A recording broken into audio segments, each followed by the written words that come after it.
Bessorot, Chazak Obaouk Rabotai, Bessorot Tovot. On est aujourd'hui le 11 Cheshvan. C'est une journée de lumière, malgré qu'on est dans un mois qui porte son nom, Mar Cheshvan. On a vu que Mar, ça peut être aussi un peu amer, mais ça peut être aussi Monsieur Mar. Et aujourd'hui, c'est la Iloula de Rachel Imenu, Aléa Shalom, et également de son fils Benyamin. Car dans la Torah, c'est marqué Vaï Betset Nafsha Kimeta. Quand elle a accouché de Benyamin, elle est décédée. Et on sait très bien que tous les 12 tribus, le jour qu'ils sont nés, c'est le jour qu'ils sont décédés. Donc aujourd'hui, le 11 Cheshvan, chers amis, chacun, je sais qu'il connaît des histoires, il connaît des miracles. Et il sait que Rachel est la seule qu'elle porte le nom Maman Rachel.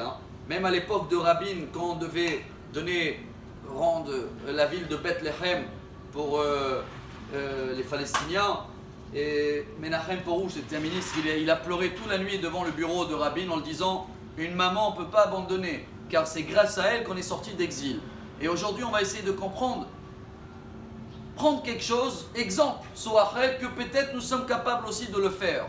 Pour quel mérite elle a eu ce titre, la maman du peuple juif, que grâce à elle, on est sorti de l'exil et on va sortir de toute notre situation. Alors, chers amis, comme vous le savez très bien, la Torah raconte que Yaakov a travaillé 7 ans pour se marier avec Rachel, mais son beau-père, il a eu. Et après le travail, le mariage, il se retrouve avec Léa. Tout le monde connaît le Midrash, que Rachel, qui était la petite, quand elle a vu que ça va être sa grande sœur qu'elle va rentrer dans la choupa, qu'est-ce qu'elle a fait? Elle a donné les signes, elle a laissé sa place, elle n'a rien dit. Chers amis, est-ce que ça suffit pour s'appeler Maman Rachel, pour être exemple? Le message d'aujourd'hui, il est énorme. Non, elle n'a même pas eu des enfants. Quelques années plus tard, après que sa sœur, elle est mariée, elle a des enfants, Réhouven, il va marcher une fois dans les champs, il va trouver Vaimtsa Doudaïm Bassadeh, Doudaïm, Mondragore, Jasmin. Et là, Rachel, elle va venir demander à sa sœur, Tenin Ali Me'at Midoudaï Bener. Ma sœur, tu peux me donner un peu de cette plante-là? Apparemment, ça peut aider pour avoir des enfants. Et Léa répond à sa sœur, Ame'at Karter et Tishi, Vela Kart Gam Midoudaï Beni. Tu as déjà pris mon mari, tu veux prendre en plus les plantes? Et là, qu'est-ce qu'elle dit, Rachel? Rien. Qu'est-ce que nous, on aurait dit à sa place? Ma soeur, moi j'ai pris ton mari, moi je t'ai tout donné, moi.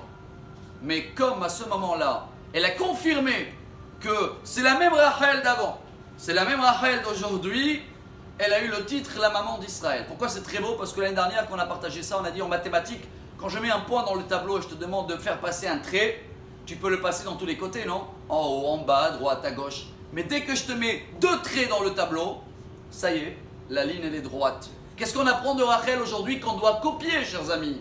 On a tous des moments de lumière dans notre vie, des fois dans la journée.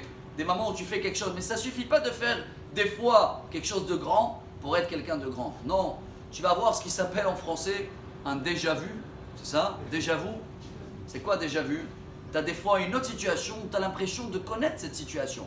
Et maintenant, comment tu vas réagir dans la deuxième fois? Si tu vas savoir réagir comme elle a fait Rachel, comme attend de nous Dieu, alors là, quand tu vas confirmer dans le déjà-vu, une deuxième fois que tu es comme ça, confirmation, tu mérites d'avoir une excellente journée avec le mérite de Rachel et Benyamin. Amar Rabbi Elazar, Amar Rabbi Hanina.